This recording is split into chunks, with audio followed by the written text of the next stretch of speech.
Oh Allah, you're the best of protectors, so protect me. Oh Allah, you're the best of protectors, so protect me. Alhamdulillahi Rabbil Alameen wa salatu wa salamu ala Sayyidil Mursaleen amma ba'd fa'udhu billahi minash shaytanir rajim bismillahir rahmanir rahim as-salatu was-salamu alayka ya Rasulallah wa ala alika wa ashabika ya Habiballah as-salatu was-salamu alayka ya Nabiyallah wa ala alika wa ashabika ya Nurallah. Welcome dear viewers to another episode of our program Asma'ul Husna, in which we are mentioning the majestic names of Allah'Azzoojal. And when a believer hears these beautiful names and he mentions them, this gives him such joy and pleasure, subhanAllah, that cannot be described. And why wouldn't this be the case? Allah Jalla wa Ala himself has said, فَاذْكُرُونِي أَذْكُرْكُمْ. Remember me and I will mention you. So we are acting upon this Quranic hukam, this instruction, this command of Allah subhanahu wa ta'ala. We are remembering him and he will mention us. So remembering entails remembering Allah subhanahu wa ta'ala with the tongue, or it could be in the heart, doing ghor, tafakkur, pondering over the creation of Allah subhanahu wa ta'ala in so many ways, and we've covered this in previous episodes as well. Inshallah, in this episode, the name we are going to mention is AR-Raqeeb. Ra, Qaf, Ya, Ba, Raqeeb. This name has appeared in the Quran as well. What's the meaning? First of all, let us hear. There are various meanings. Let me go through them. One meaning, Huwa al-Alimul Hafidh. That Raqeeb means the one who is all-knowing and the one who protects others. Allah is all-knowing and He is Hafidh, He is the one that protects others. And no doubt this is the case for Allah'Azzoojal, that none can match Him in terms of knowledge. Every bit of knowledge that we possess is through the bestowal of Allah subhanahu wa ta'ala. And secondly, He is Hafidh in that He protects everyone, and none can protect like Him. And we heard in detail about how He protects when describing the name Hafidh.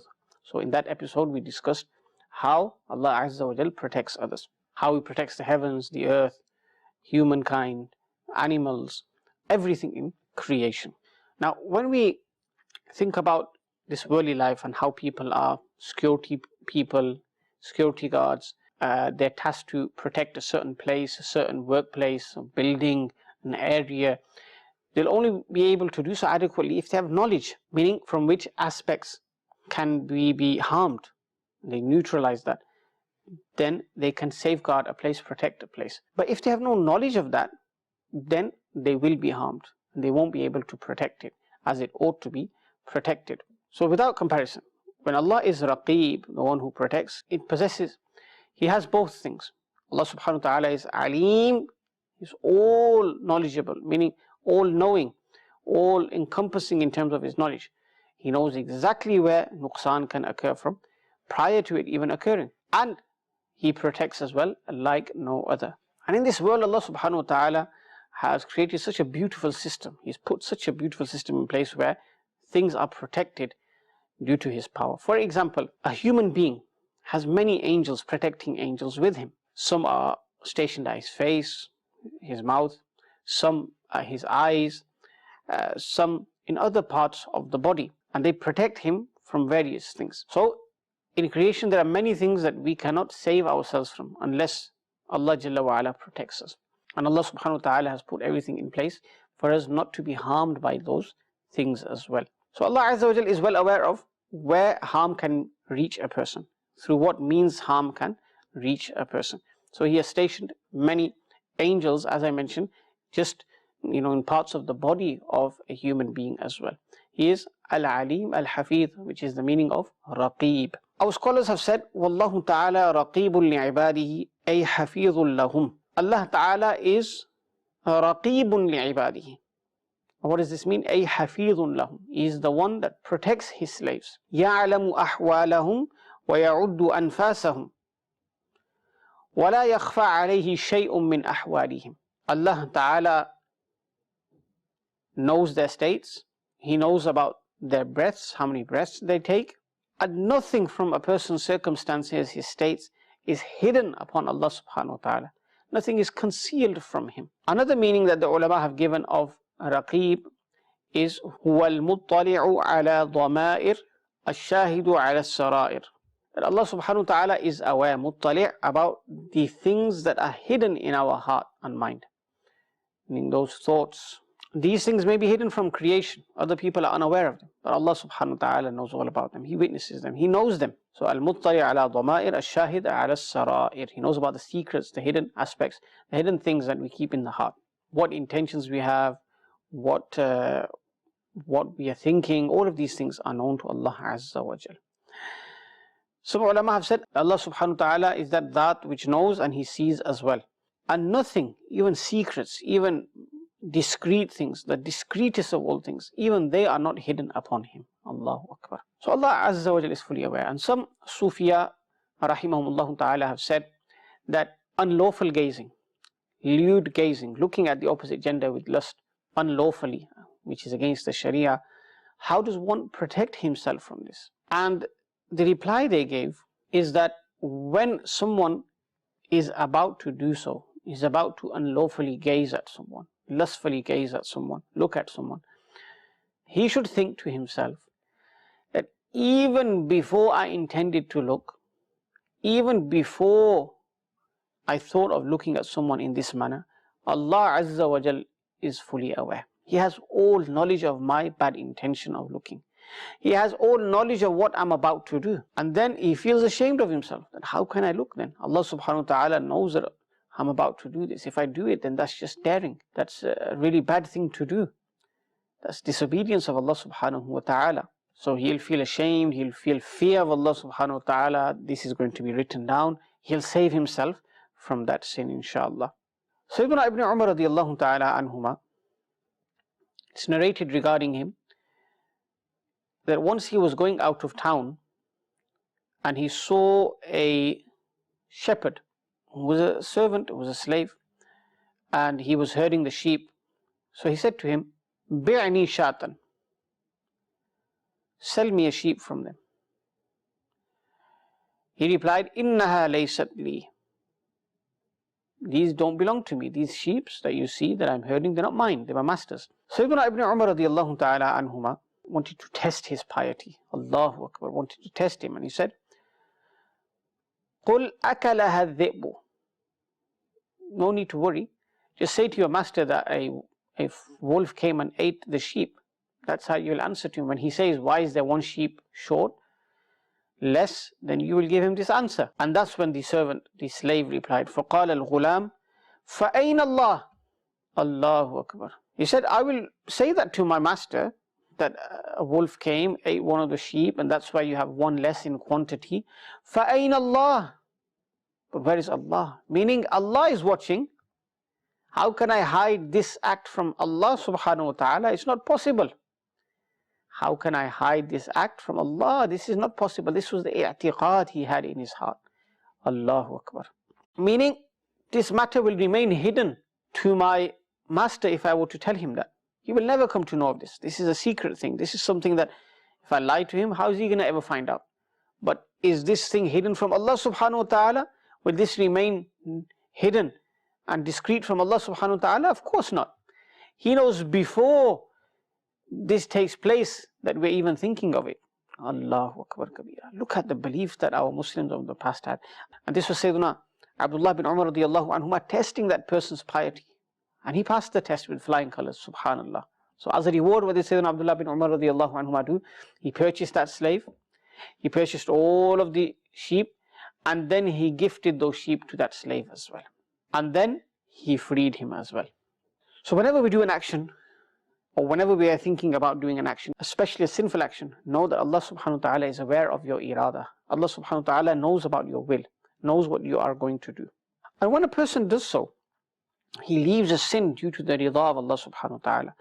Not for any personal reason, because he knows Allah is watching. He doesn't want to disobey Allah subhanahu wa ta'ala. So for Allah, he leaves a sin, and Allah subhanahu wa ta'ala becomes pleased with such a person. And the reward that person will receive is immense. What does the Quran say? In Surah Rahman verse 46, وَلِمَنْ خَافَ مَقَامَ رَبِّهِ جَنَّتَانِ. And for the one who feared standing before his Lord, Jannatan are two gardens of paradise. Meaning if a person is afraid of appearing in the court of Allah subhanahu wa ta'ala on the day of judgment, how will I answer for this sin? How will I answer for this disobedience? He is Raqeeb. He knows what I'm about to do. He has knowledge regarding me. And I'm going to leave sin because of all of these things. Then Jannatan, 2 gardens of paradise are for him. May Allah Ta'ala give us tawfiq for the sake of this name Raqeeb to save ourselves from sin and transgression. Ameen. Now the second name we're going to introduce in our episode is Mujeeb. Mim, Jim, Ya and Ba. Al-Mujeeb. And Al-Mujeeb is the one who accepts the supplications and pleas of his servants, his slaves.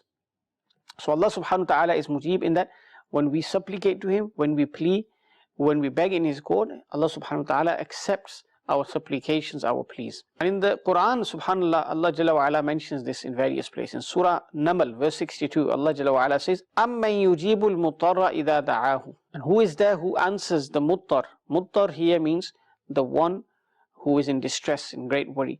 إِذَا دَعَاهُ, when he calls out to him. So who is that answers the call of the one who is distressed when he calls out to him? So whenever we're in difficulty, whenever we're in a problem, we call out to Allah subhanahu wa ta'ala, yaqeenan, no doubt, He is the one who responds. As for the word muttar, to explain it a bit further, the ulama say muttar means the one who he's lost all hope from receiving any help in creation, meaning from people. He's tried to no avail. He knows only Allah subhanahu wa ta'ala can help him, can get him out of the situation that he's in. And this person has been described as being muttar. He is very distressed. He calls out to Allah subhanahu wa ta'ala. Allah Jalla wa Ala accepts his supplication. So a person could be in a very dire situation. And on top of that, he's committed many sins as well. Despite this, when he turns to Allah subhanahu wa ta'ala in that situation, Allah Jalla wa Ala accepts his supplication. Now let's listen to a narration, the Sahaba radiyallahu anhum ajma'in.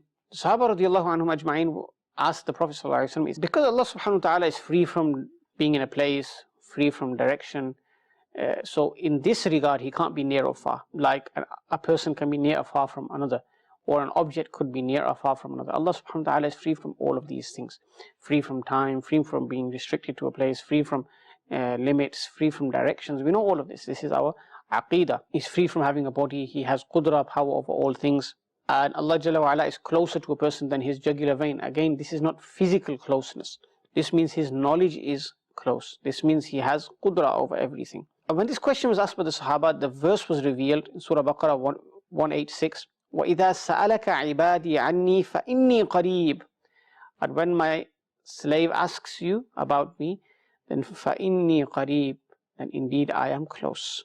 Meaning my knowledge, my qudra is very close to him. أُجِيبُ دَعْوَةَ الدَّاعِ إِذَا دَعَانِي. I answer the call of the one who calls me, whenever he calls me. I accept the call, whenever he calls me. Whenever the da'i, meaning the one who calls out, whenever he calls me, I respond to him. I accept his prayer. In another place, Allah Jalla wa Ala says, Surah Mu'min, verse 60, وَقَالَ رَبُّكُمْ أُدْعُونِي أَسْتَجِبْ لَكُمْ. And your Lord says, أُدْعُونِي أَسْتَجِبْ لَكُمْ. Pray to me, supplicate to me, I will accept your supplication. In the same verse of Surah Mu'min, it says, إِنَّ الَّذِينَ يَسْتَكْبِرُونَ عَنْ عِبَادَتِي سَيَدْخُلُونَ جَهَنَّمَ دَاخِرِينَ. Indeed, those who are arrogant from my worship, soon they will enter Jahannam in a disgraced manner. Meaning those who are arrogant from my worship, meaning they don't call out to me, they don't pray to me. Allah subhanahu wa ta'ala dislikes such people who feel they're independent. They don't need to call out to Allah subhanahu wa ta'ala. They have been described as yastakbirun, those who have arrogance in their hearts. Allahu Akbar. In one hadith Qudsi it says, I show my wrath to the one who does not call out to me. Allah's ghadab reaches that person who doesn't call out to him. Now this topic of dua, the ulama have written upon it extensively. So many books have been written. Just a few ahadith regarding the importance of dua. Firstly, the Prophet ﷺ said, Ad-du'a'u mukhul ibadah. That dua is the essence of worship. Ulama say that this means, from all the worships that a person carries out, the intellect, the intelligence of a person, this lies in how much he calls out to Allah subhanahu wa ta'ala, how much he supplicates to Allah subhanahu wa ta'ala. He continues to ask from Allah subhanahu wa ta'ala.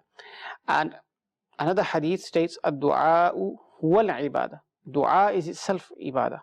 So dua is accepted. Dua is accepted in the court of Allah subhanahu wa ta'ala. Sometimes we place obstacles ourselves. If we've placed an obstacle in the path of that dua being accepted, then that's our fault. Let me give you an example. Ulama have said that there are three means of dua being accepted, three ways of dua being accepted. Number one, whatever you ask for, you are given it. Secondly, whatever you ask for, that asking Allah subhanahu wa ta'ala, that prevents an imminent calamity from occurring in your life due to the barakah of that dua. And thirdly, the dua is saved for you in the akhirah, the reward of that. And the hadith says, when a person sees that reward, he will wish every dua was left for the akhirah, meaning the reward was gathered for him, subhanallah. Now, what happens is, we place obstacles ourselves. There may be a person who is supplicating in the court of Allah subhanahu wa ta'ala, but is not abiding by the adab of dua, and therefore his dua is delayed. Let me give you an example. The Prophet sallallahu alaihi wasallam mentioned a person who is a traveler. He has disheveled hair, torn clothes, and he has all the hallmarks of someone whose du'as should be accepted, because he's presenting himself in a humble, lowly way in the court of Allah subhanahu wa ta'ala. He raises his hands and he says, Ya Rabbi, Ya Rabbi, Ya Rabbi, oh Allah, oh Allah, oh my Lord, oh my Lord, but his dua is not fulfilled. The hadith states, even if he were to extend his hands to the heavens, it will not be accepted. Why? His food is haram, his drink is haram, his mode of transport is haram, from haram means. So how is his dua going to be accepted? Now think about it. A person in this situation, which you normally associate with a person whose du'as are accepted, like Hajj. Allah loves that person the most in Arafat, in the days of Hajj, who meets this description. His hair is disheveled, his clothes are not the cleanest, meaning he's gone through toil, he's gone through difficulty, he's striving in the way of Allah subhanahu wa ta'ala, he's broken, he's lowly, he's humble. Allah loves that person. But here in this hadith we're told, there's a person like this, he's raising his hands. Even if you were to raise him to the heavens, his dua is not going to be accepted. Why? Haram rizq, haram food, haram drink, haram means of income, haram mode of transport. Allahu Akbar. How is his dua going to be accepted? So the adab of dua have to be maintained throughout. Udu'uni astajib lakum. Allah subhanahu wa ta'ala, his promise is that he will fulfill your supplications. We need to abide by the etiquettes. For this we need knowledge about what leads to the acceptance of dua and what leads to dua being rejected. And this is from our side. We have to meet the etiquette, the adab, and inshallah, dua will be accepted. And when we know that the Prophet ﷺ made dua throughout his life, from morning till evening, we should follow suit, follow the sunnah of the Prophet ﷺ. Dua is an essential part of a Muslim's life. Allah give us tawfiq to always ask him abundantly, and meet the adab of asking as well. Ameen bijahi Nabi al-Amin sallallahu alayhi wa sallam. Oh Allah, you're the best of protectors, so protect me. Oh Allah, you're the best of protectors, so protect me.